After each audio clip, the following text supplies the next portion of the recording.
Vale, pues como os decía, JavaScript es un lenguaje rarito, ¿vale? Rarito, muy rarito. Es orientado a objetos porque se pueden definir objetos, pero no tiene clases, ¿vale? El equivalente a las clases serían los prototipos. Los prototipos son algo así como la estructura, ¿vale?, de la que parten los prototipos, perdón, los objetos. Pero los objetos, cuando vosotros le preguntáis a un objeto por una propiedad que en principio no tiene, ¿vale?, el intérprete establece en la jerarquía, ¿de acuerdo?, la relación objeto-prototipo y busca en el prototipo la propiedad que el objeto no tiene, ¿vale? Eso nos va a servir para intentar programar de tal manera que ocupemos, digamos, menos espacio, ¿vale? Ahora lo vemos. Bueno, en principio, ¿cómo se puede definir un objeto en JavaScript? Hay varias maneras. La primera, como un literal, ¿de acuerdo? La primera como un literal. Esta notación que aquí os debe de sonar a algo así como JSON, ¿vale? JSON, ¿de acuerdo? En este caso, estoy definiendo un objeto que se llama una persona, asignándole el objeto que tiene las propiedades nombre, edad y sexo, entre llaves. Las llaves indican objeto, ¿de acuerdo? Las llaves indican objeto. De tal manera que esto es un objeto que contiene, separados por comas, pares de nombres de propiedad, valor de propiedad, ¿vale? Por lo tanto, la primera manera es la de crear un objeto a través de un literal. Esto está especialmente bien para un singleton. Es decir, yo solo tengo un objeto de una determinada cosa, ¿vale? Y se hace singleton. Yo he hablado con mucha gente que trabaja con esto profesionalmente y es curioso, pero en JavaScript la mayoría de la gente no necesita factorías de objetos, no necesita colecciones de objetos, ¿vale? Necesita singletons y después los manipula, ¿de acuerdo? Bueno, ya depende un poco de la circunstancia de cada uno. Entiendo que he ido a parar a preguntar a determinada gente que pues podría estar condicionado, ¿vale? Yo os voy a enseñar evidentemente a hacer las dos maneras. Por un lado, el singleton. Esto hace un objeto. Es bastante fácil, no tiene mucho misterio, ¿de acuerdo? ¿Lo veis? Bien. Por otra parte, puedo hacerlo de manera dinámica.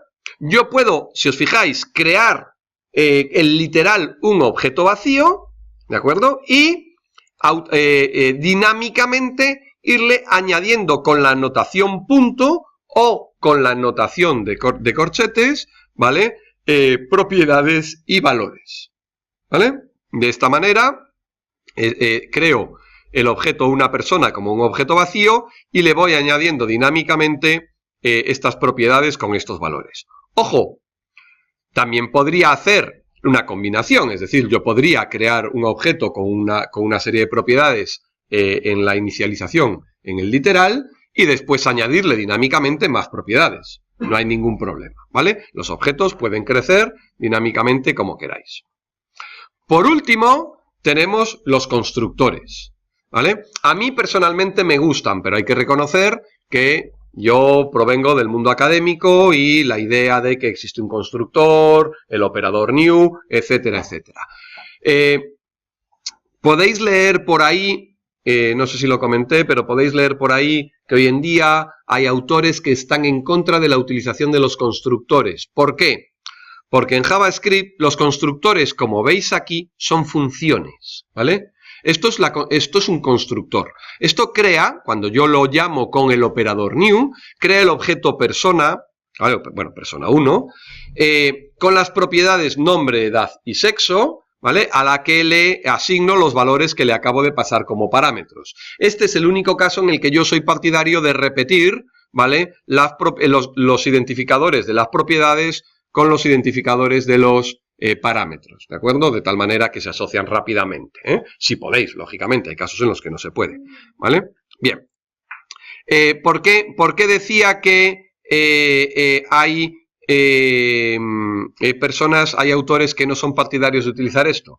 Bueno, pues porque al ser una función, cuando yo creo un objeto con este constructor, fijaos, var una persona igual a new, persona 1, Lucía 27 mujer, ¿vale? Esto me está creando un objeto tipo persona 1, ¿vale?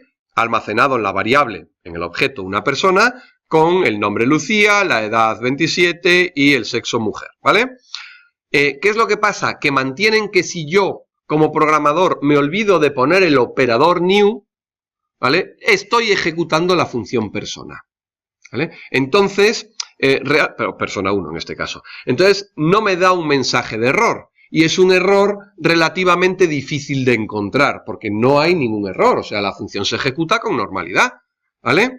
Entonces, los autores, así un poco más así, dicen que prefieren no usar los operadores new y que, a no ser que tengas que hacer crecer dinámicamente una colección de objetos y demás, lo hagáis a través del literal.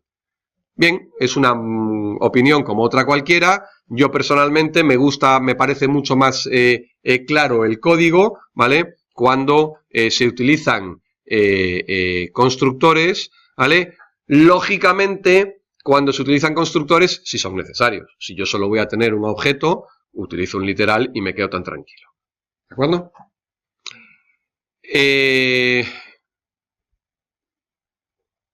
Que sepáis simplemente como norma se suele hacer que las funciones tengan la primera letra en minúscula. Cuando uno escribe una función, ¿vale? Deberían de tener la primera letra en minúscula y los constructores la primera letra en mayúscula. De esa manera, si alguien utiliza una librería vuestra, sabe exactamente a qué atenerse, ¿vale? Es una regla de estilo como otra cualquiera. Si no la cumplís, pues no pasa nada. Quiere decir que funcionar funciona, evidentemente, pero como regla de estilo, pues es bastante maja, ¿vale?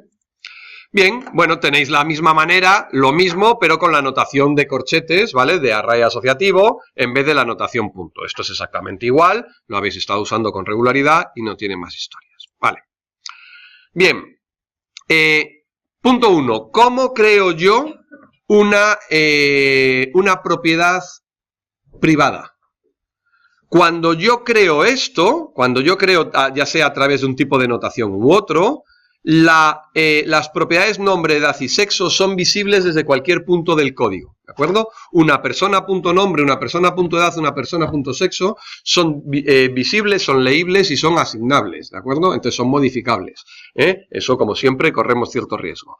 Para crear una propiedad privada, aprovechando que los constructores son funciones, lo que se hace es declarar una variable. Como sabéis, el ámbito de las variables declaradas dentro de una función es local. Si yo declaro una variable categoría, ¿vale? En este caso, ¿vale? Esta variable será visible exclusivamente dentro de esta función. Por lo tanto, tengo una variable, tengo una propiedad privada, ¿de acuerdo? No visible desde fuera, no accesible desde fuera. Más cositas. Quiero que os fijéis aquí en cómo se definen los métodos, ¿de acuerdo? Quiero que os fijéis nada más en este de aquí. This.getEda. Estamos definiendo los getters, ¿vale?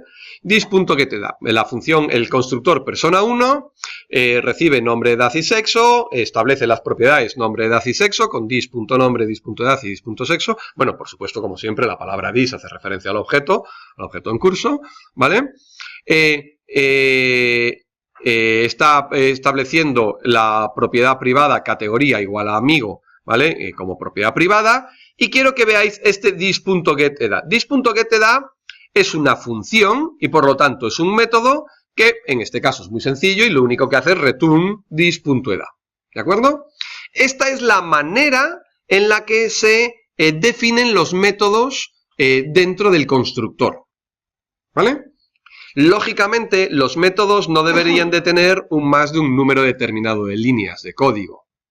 Pues no sé, 10, 15 líneas, algo razonable, ¿vale? Si pensad que si tenéis un método con 150 líneas, algo está mal diseñado o a lo mejor, hombre, si no queda más remedio, pues se hace, ¿vale? Pero habría que intentar dividirlo, ¿vale? Pero aunque sean 10 o 15 líneas, para mí definir el código del método dentro del constructor, y esto es una opinión personal, ¿vale? Oscurece el código. Entonces, JavaScript os permite esto. Fijaos, justo encima, this.getNombre igual a getNombre. Lo que estáis poniendo aquí es el nombre de una función que estáis definiendo fuera del constructor. ¿De acuerdo? De tal manera que antes del constructor me he definido la función getNombre. De esa manera, si este método tiene más de un número razonable de líneas, que no debería, pero bueno, aunque sean 10 o 15 líneas, ¿vale? Está ubicado fuera del constructor y para mí el código queda mucho más claro. ¿Vale? Bien, la otra manera de que tenéis aquí, this.getSexo igual a new function, ¿vale? Recordad que es posible, pero que yo la desaconsejé cuando definimos las funciones, ¿vale? Esto provoca la llamada al constructor function, el parse del texto, etcétera, etcétera. Entonces, es correcto sintácticamente, pero no deberíais de utilizarlo, ¿vale? Este constructor, ¿de acuerdo? Entonces, o bien, si son getter, tampoco pasa nada por tener un return, ¿vale? O un setter, no pasa nada por tener un return directamente en la línea, o si el método tiene más de alguna línea tal, pues ponerlo por fuera, ¿de acuerdo? Bien. ¿Y cómo utilizo yo esos métodos? Pues lógicamente como en todas partes, ¿vale? Yo puedo utilizar los métodos simplemente con la notación punto, por supuesto sus paréntesis. Los métodos pueden admitir parámetros con normalidad. Al fin y al cabo, al definir la función, yo estoy definiendo los parámetros que recibe. ¿De acuerdo? ¿Y cómo defino un método privado? Defino un método, si para definir una propiedad privada he utilizado una variable, porque el ámbito es local. Si yo defino dentro del constructor una función local, otra vez el ámbito es local, y por lo tanto no es visible desde fuera. En este caso, estoy definiendo la función incrementa, ¿de acuerdo? Y por lo tanto es un método privado. La función incrementa no se visualiza, no es accesible desde fuera del objeto, ¿vale? Y por lo tanto solo lo puede utilizar el código del objeto. Es una manera, como cualquier otra, de definir un método privado. ¿Vale? Bien. Bueno, en este caso se pueden definir atributos, métodos estáticos, propiedades y métodos estáticos directamente sobre el constructor, ¿vale? Persona1.specie igual a Homo sapiens. Todos los objetos que yo cree del tipo persona1 pueden acceder lógicamente al método, a la propiedad especie. Vosotros pensad que las funciones en sí, los constructores, por tanto, son objetos también. Si son objetos, de manera dinámica, yo le puedo incrementar sus propiedades y sus métodos. Luego yo a un constructor que no pasa de ser una función, le puedo asignar métodos y propiedades. ¿Vale? Es una función que tiene funciones como métodos. ¿De acuerdo? Lo complico todo lo que quiera. Pero en principio, bueno, y por supuesto, como veis aquí, incluso a un objeto concreto, de un determinado tipo, se le pueden añadir nuevos métodos y nuevas propiedades. Fijaos, en este caso, el objeto una persona se crea en base a persona 1 y al objeto una persona se le añade una nueva propiedad. ¿Vale? De tal manera que solo ese objeto de ese tipo, vamos a llamarle, por no decir de esa clase, solo ese objeto de ese tipo va a tener esa propiedad, los demás no. ¿De acuerdo? Bien. Y por último, lo que comentaba antes y lo que me parece más importante. Quiero decir, hasta ahora esto es sintaxis, pero tenéis que entender que todo objeto, ¿vale? Todo objeto creado tiene un prototipo, ¿vale? Todo objeto creado tiene un prototipo. De hecho, ese prototipo incluso podéis asignarlo vosotros, ¿vale? Cuando vosotros creáis un prototipo, ¿vale? Cuando vosotros creáis un constructor, ¿de acuerdo? Tiene un prototipo, ¿vale? Cuando vosotros creáis un objeto, tiene un prototipo. Cuando vosotros definís cualquier tipo de objeto, tiene un prototipo. Ese prototipo es modificable y a su vez puede tener propiedades y métodos, ¿vale? Entonces, fijaos que aquí estamos diciéndole que el prototipo de persona 1 del constructor tiene una determinada propiedad, o el prototipo del persona 1 tiene un determinado método. Curiosamente, cuando en JavaScript a un objeto le pedís una propiedad que no tiene, acude a su prototipo para ver si la tiene. Y si la tiene, lo trata como si fuera del objeto, ¿vale? Responde como si fuera del objeto. Por eso, el bucle for in, ¿vale? El bucle for in debe de utilizar siempre el método hasOwnProperty. No vaya a ser que cuando estéis recorriendo un objeto os aparezcan propiedades que no son del objeto y son del prototipo. Pero esto es muy útil para una cosa. Resulta que en JavaScript, cuando vosotros definís un objeto, supongamos que yo utilizo este método, ¿vale? Entonces tengo el constructor persona 1, que tiene 3 propiedades y tiene 3 métodos definidos de alguna de estas maneras. Quiere decir, tanto me da que estén dentro la función o fuera, pero está el nombre del método está definido dentro del constructor, ¿vale? Si yo creo si yo creo 2 objetos del tipo persona 1, ¿cuántas copias de las propiedades hay? 2. Es decir, el objeto, el primer objeto de tipo persona 1 tendrá su propio nombre con su valor. El segundo objeto de tipo persona 1 tendrá su propio nombre con su valor. Curiosamente, JavaScript crea una copia, ¿vale? Y el primer objeto de tipo persona 1, además, tiene una copia del código y el segundo objeto tiene otra copia del código. Yo podría modificar el código de un método de uno de los objetos sin modificar el del otro. ¿Qué quiere decir esto? Que si yo tengo una colección de 1000 objetos, tengo 1000 copias del código. Altamente ineficiente. ¿Vale? Esto es un problema en JavaScript. ¿De acuerdo? Entonces, ¿cómo se soluciona eso? Eso se soluciona aprovechando el hecho de que en el prototipo, de que cuando accede a un objeto, si no tiene la propiedad del método, accede al prototipo, ¿vale? Fijaos, como norma, podéis hacerlo como lo hemos definido hasta ahora, es correcto, quiero decir, definir los métodos dentro del objeto, del constructor, etcétera, etcétera. Pero si prevéis que vais a tener una colección muy grande de elementos, entonces deberíais de hacerlo de esta manera. Yo defino dentro del constructor nada más que las propiedades. Fijaos en el código que aparece aquí. La función, el constructor persona 1, define nombre, edad y sexo. Y los métodos no los defino en el constructor. Se los defino como parte, como métodos del prototipo.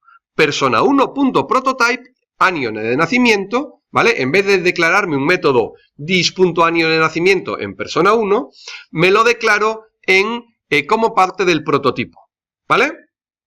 Si os fijáis, me estoy declarando año de nacimiento como una función. Bueno, en este caso me creo un objeto tipo date, en la variable año meto el año y al año le resto dis.edad, ¿vale? Dis.edad es, curiosamente, la edad del objeto en curso, ¿vale? ¿Por qué? Porque cuando accede a un método de un prototipo, ¿vale? El ámbito del objeto, el ámbito del prototipo es el objeto, es dis. Dis sigue siendo válido. ¿Lo veis?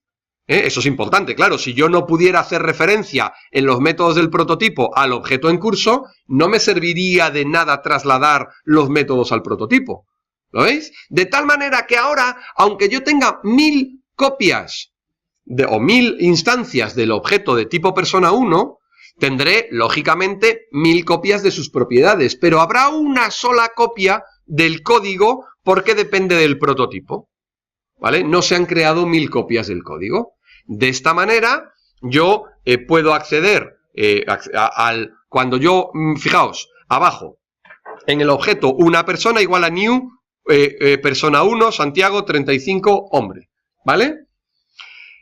Y sin embargo, después hago un console.log, el año de nacimiento es, una persona, es decir, estoy pidiéndole el método año de nacimiento al objeto una persona, como si estuviera definido en el objeto, en el constructor del objeto. El intérprete, ¿qué hace? Accede al objeto, ve que no tiene el método y se lo pide a su prototipo. Y la ventaja del método en el prototipo es que accede a las propiedades del objeto en curso. ¿Lo veis esto? ¿Esto lo conocíais más o menos?